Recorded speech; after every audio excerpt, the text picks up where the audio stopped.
Dios les bendiga, hermanos y amigos. Quiero compartir con ustedes una historia en la Biblia que nos ayuda, hermano, a saber qué actitud tomar, hermanos, y cómo reaccionar ante las dificultades. Vamos a ver dos maneras en que podemos reaccionar a las dificultades, una manera negativa y una manera positiva.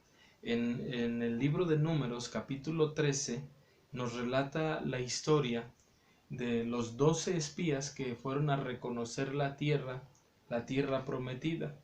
Cuando ellos regresan de haber reconocido la tierra y van a darle el reporte al resto del pueblo, les dicen en el versículo 27, dice, y les contaron diciendo: nosotros llegamos a la tierra a la cual nos enviaste, la que ciertamente fluye leche y miel, y este es el fruto de ella. Las primeras palabras que ellos dan al pueblo parecen ser alentadoras, parecen ser buenas, parece que el mensaje que tienen es positivo. Pues ellos dicen: fuimos a donde nos enviaron, y sí, efectivamente, la tierra es tierra que fluye leche y miel, y este es el fruto de ella. Eso parecería buenas noticias, parecería alentador al pueblo, parecería que el pueblo podría ilusionarse y esperanzarse a tener esa tierra que Dios les había prometido. Note esto, no era una tierra que ellos habían querido tomar porque se les había ocurrido, era una tierra que Dios les había prometido que Él les iba a dar. Tenga en mente esto para el desarrollo de la historia, poder tener una comprensión más precisa. Repito, no era que ellos se les había ocurrido, habían deseado tener esa tierra o habían puesto sus ojos ahí y se estaban obsesionando con esa tierra. No, era una tierra que Dios les había prometido. Repito, Dios les había prometido que Él les iba a dar. Entonces el mensaje parece esperanzador hasta el versículo 27, donde ellos dan esas palabras. Pero luego en el 28 dice: mas el pueblo que habita aquella tierra es fuerte, y las ciudades muy grandes y fortificadas, y también vimos allí a los hijos de Anac. Luego el mensaje, de ser alentador, de ser esperanzador, de ser positivo, se va a volver devastador, negativo y destructivo. Mire por qué. Dice ahí que el pueblo que habita en aquella tierra era un pueblo fuerte y las ciudades muy grandes. El pueblo de Israel no era fuerte en cuanto a estrategias militares, por así decirlo, no era fuerte en cuanto a contar con armas. Pero algo que es muy interesante del pueblo de Israel es que, aunque no es fuerte quizá en esas áreas, Dios está con él, porque el pueblo de Israel es el pueblo escogido de Dios. Actualmente es uno de los países más atacados. Ha estado en guerra con 14 países al mismo tiempo, con 14 países, y para los 14 países ha tenido para hacerles frente.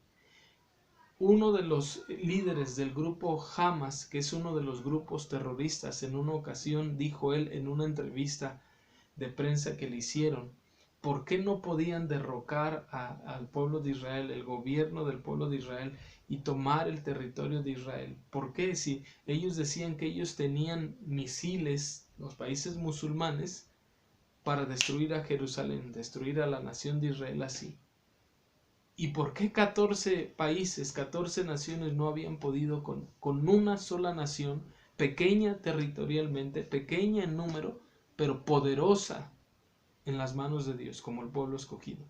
Y él dijo esto: pues no sé qué es lo que pasa, dijo, porque nosotros a la hora de mandar nuestros misiles para atacarle, checamos coordenadas, checamos todo para que sea con precisión, y cuando los lanzamos, dijo él, el Dios de ellos los desvía. El Dios de ellos es el Dios que leemos aquí en el libro de Números. Es el Dios que les había prometido la tierra que fluye leche y miel. Es el Dios que pelea por ellos. Es el Dios que pelea por usted y por mí. Es el Dios en el cual hemos creído. Pero ellos aquí empiezan a dar un mensaje devastador y dicen: el pueblo, dice el versículo 28, el pueblo que habita aquella tierra es fuerte, las ciudades grandes, dice aquí, y fortificadas. O sea, eran ciudades protegidas, ciudades que no eran fácil de invadir, no era fácil que el enemigo entrara y tomara posesión de ellas, estaban bien resguardados. Y luego les dice ahí, y vimos allí a los hijos de Anac.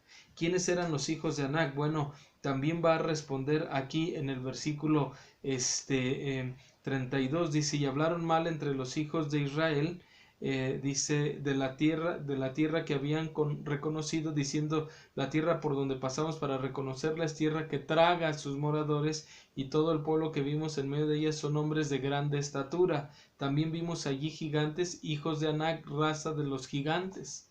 O sea, los hijos de Anac eran hombres gigantes. Entonces vaya sumando las circunstancias. La tierra es, los moradores de la tierra es fuerte. La ciudad, dice aquí en el versículo 28, las ciudades son muy grandes y fortificadas.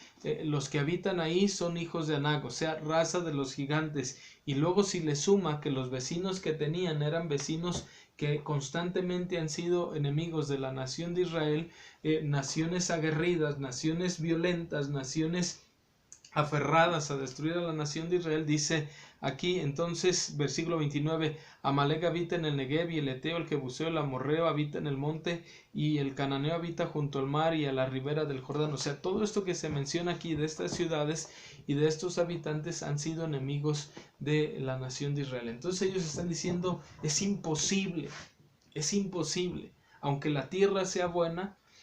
Son ciudades grandes, son ciudades amuralladas, son ciudades con gigantes, son ciudades que alrededor tienen pueblos fortificados, pueblos aguerridos, pueblos violentos. Es difícil, dicen ellos.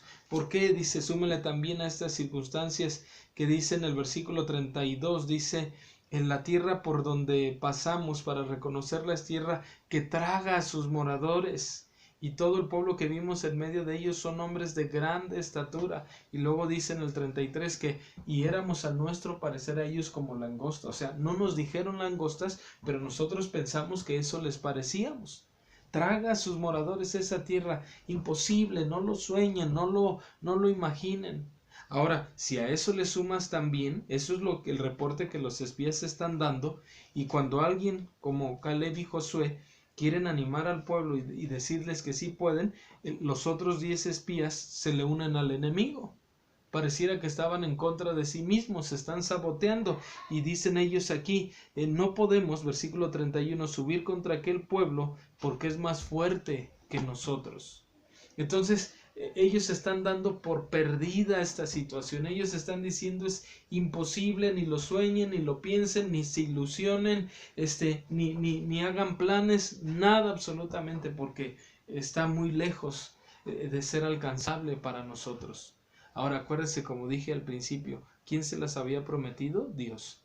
¿Quién iba a pelear por ellos? Dios. ¿Quién iba a estar con ellos? Dios. ¿Quién estaba en control de la situación? Dios. Pero a ellos se les había olvidado.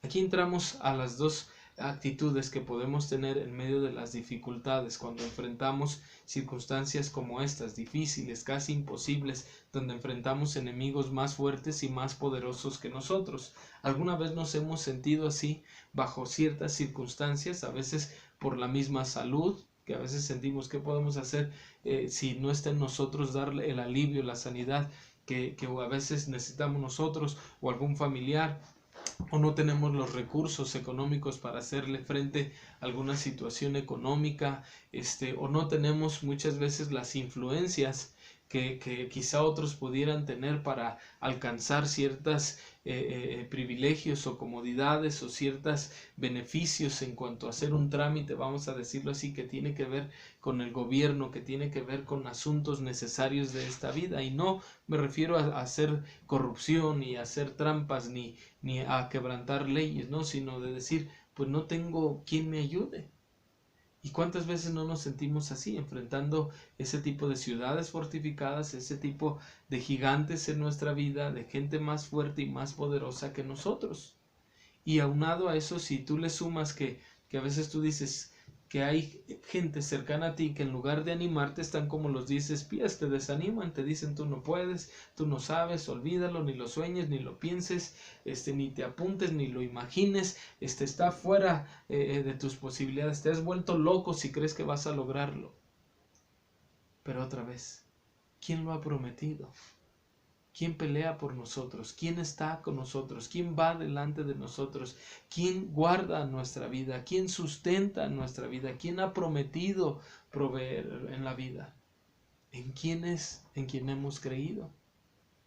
Y entonces tenemos dos actitudes, como lo he dicho. La primera de ellas es reaccionar ante las dificultades como el pueblo, de una manera negativa, quejumbrosa y de una manera con incredulidad. Dice ahí en el capítulo 14, nos va a decir ahora cómo es que el pueblo reaccionó ante estas palabras. Entonces toda la congregación gritó y dio voces y el pueblo lloró aquella noche. Esto es un berrinche que el pueblo está haciendo. En lugar de acordarse que Dios se las había prometido esa tierra, en lugar de unirse al clamor y al sentir de Caleb, que en el capítulo 13, versículo 30, él hizo callar al pueblo, dice, delante de Moisés, y dijo, subamos luego y tomemos posesión de ella, porque más podemos nosotros que ellos, más podemos.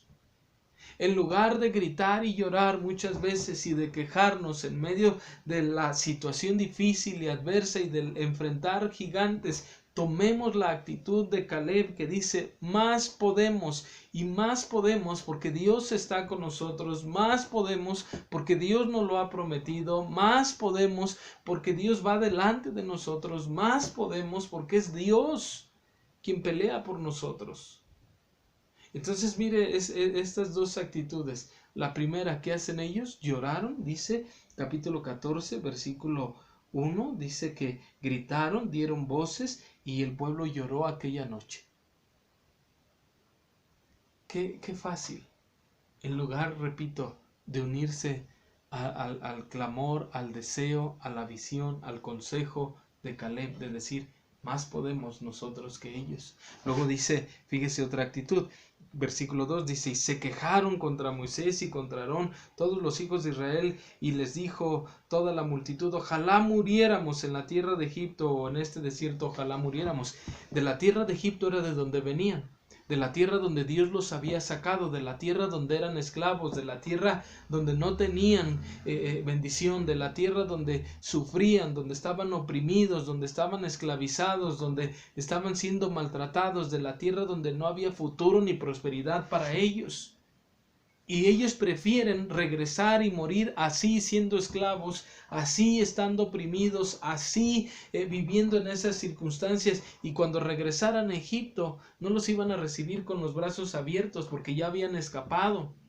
Porque muchos egipcios murieron tras ir tras ellos y entrar al mar rojo y el pueblo de Israel cruzar, porque el mar se abrió, cruzaron, Dios los libró y luego las aguas se cerraron sepultando a muchos egipcios. No los iban a esperar con fiesta en Egipto. Y ellos aquí están deseando regresar a Egipto o morir en ese desierto, que morir intentando hacer la voluntad de Dios, que morir esforzándose por conseguir, por lograr, por llegar a la meta que Dios nos ha trazado. ¿Y cuántas veces, hermanos, no tenemos esta actitud? O a veces no nos damos cuenta que podemos tener esta misma actitud de derrota, de pesimismo, de llorar, de quejarnos, de desanimarnos. Cuando tomamos esa actitud en las circunstancias no nos ayudan. El mal comentario de 10 espías desanimó a toda una multitud que aproximadamente se dice que era como de 2,5 millones de hombres, sin contar mujeres y niños. Un pueblo grande, un pueblo numeroso, afectado por el comentario de 10 espías negativos, de 10 espías que se habían olvidado quién se los había prometido, de 10 espías que no confiaban en Dios, de 10 espías que no eran valientes, que no eran esforzados, que no estaban dispuestos a seguir adelante. Por eso es que quiero animarle, que en medio de su batalla, de su lucha, de su necesidad, siga peleando. No se olvide quién está con usted, no se olvide quién le ha prometido, no se olvide quién sustenta su vida, no se olvide que más podemos nosotros que ellos. que cualquier situación que estemos pasando en este momento. El versículo 3 dice, ¿y por qué nos trae Jehová a esta tierra? O sea, se quejan contra Moisés en el versículo 2. Y ahora se quejan contra Dios. ¿Por qué nos ha traído Jehová a esta tierra para caer espada y que nuestras mujeres y nuestros niños sean por presa? ¿No nos sería mejor volvernos a Egipto? Y decían el uno al otro, designémonos un capitán y volvámonos a Egipto. ¿Cuántas veces, hermanos, no le echamos también la culpa a Dios? ¿Por qué Dios permitió esto? ¿Por qué Dios me mandó esto? Si yo no lo merezco, ¿qué hice para merecerlo? ¿Por qué Dios no me saca de este problema? Tanto que le pido, tanto que le ruego y Dios no hace nada. Parece que Dios no me oye, parece que Dios no me escucha, parece que Dios me abandonó. Dios tiene la culpa. No, Dios no tiene la culpa. Dios no se equivoca. Dios no comete error. Él es perfecto. Y muchas veces, cuando nos permite pasar por aflicción, nos está probando. Ellos prefieren morir en Egipto, morir en el desierto, que seguir adelante con lo que Dios les había prometido. Culpan a Moisés, el líder de la congregación. Culpan a Dios por haberlos traído ahí, de que van a morir ellos, sus mujeres y sus niños. Es absurdo, es ridículo. ¿Cómo vamos a poder culpar a Dios? ¿Cómo vamos a poder renegar de Dios? ¿Cómo vamos a intentar ganarle a Dios? Jamás, ni lo piense, ni lo sueñe. Ahí sí no. Ahí sí no. Pero dice aquí, versículo 5, entonces Moisés y Aarón se postraron sobre sus rostros delante de toda la multitud de la congregación de los hijos de Israel, y Josué hijo de Num y Caleb hijo de Jefone, que eran de los que habían reconocido la tierra, rompieron sus vestidos y hablaron a toda la congregación de los hijos de Israel, diciendo, la tierra por donde pasamos para reconocerla es tierra en gran manera buena.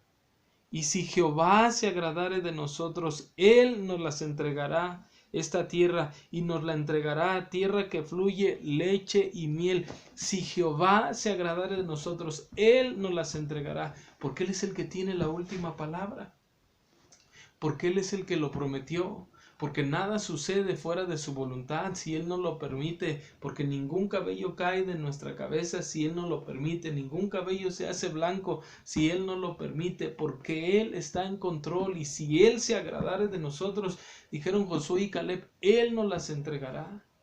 Mientras tanto, ¿qué tenemos que hacer? Mientras tanto, ¿qué debemos seguir haciendo? Bueno, seguir orando, seguir adelante, seguir confiando, seguir creyendo, seguir esperando en Dios. Dice el versículo 8, dice, si Jehová se agradare de nosotros, Él nos llevará a esta tierra y nos la entregará, tierra que fluye leche y miel. Por tanto, no seáis rebeldes contra Jehová, ni temáis al pueblo de esta tierra, porque nosotros los comeremos como pan. Su amparo sea apartado de ellos, y con nosotros está Jehová, no los temáis. Quiero animarle en este día, que cualquiera que sea su batalla, no deje de luchar, no deje de pelear, no deje de creer en Dios. Más podemos nosotros, dijo Caleb, si Jehová se agradare de nosotros, porque con nosotros está Jehová.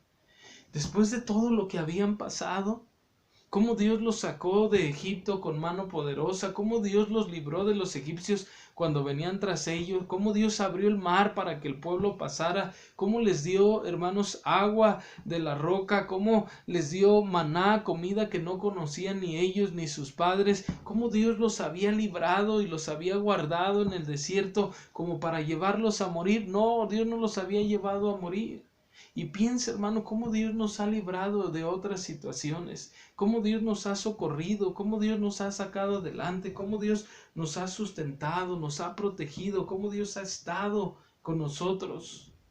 Y de aquí este versículo 9 dice, porque con nosotros está Jehová. Recuerde que con usted está Jehová. No se dé por vencido, ánimo, no está solo. Dios está con usted. Dios sabe su necesidad, Dios sabe su situación, Dios sabe su aflicción, Dios sabe su problema. No está solo, Dios está con usted.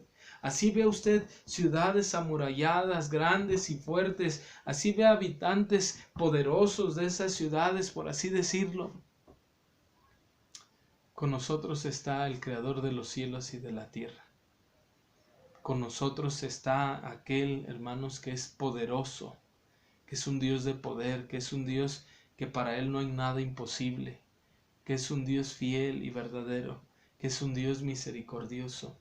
No se olvide de quién está con usted, no se olvide de quién ha prometido, no se olvide de en quién confía, en quién ha creído. Y por favor, siga peleando. La historia de esta generación es que ellos no entraron a esa tierra porque no creyeron, porque no confiaron, porque no dejaron que Dios peleara por ellos. Y toda esa generación murió, excepto aquellos de 20 años para abajo, que fueron los que entraron. Aquella generación joven y, por supuesto, Caleb y Josué, que dijeron sí podemos y Jehová se agradare de nosotros. Entonces le animo, siga peleando su batalla, siga peleando confiando en Dios, siga peleando esperando en Él, siga peleando sabiendo que Él está con nosotros. Que Dios le bendiga, que tenga un buen sábado, ¿verdad? Y que el Señor obre poderosamente en cualquiera que sea su necesidad, su situación. Estamos para servirle, que Dios le bendiga.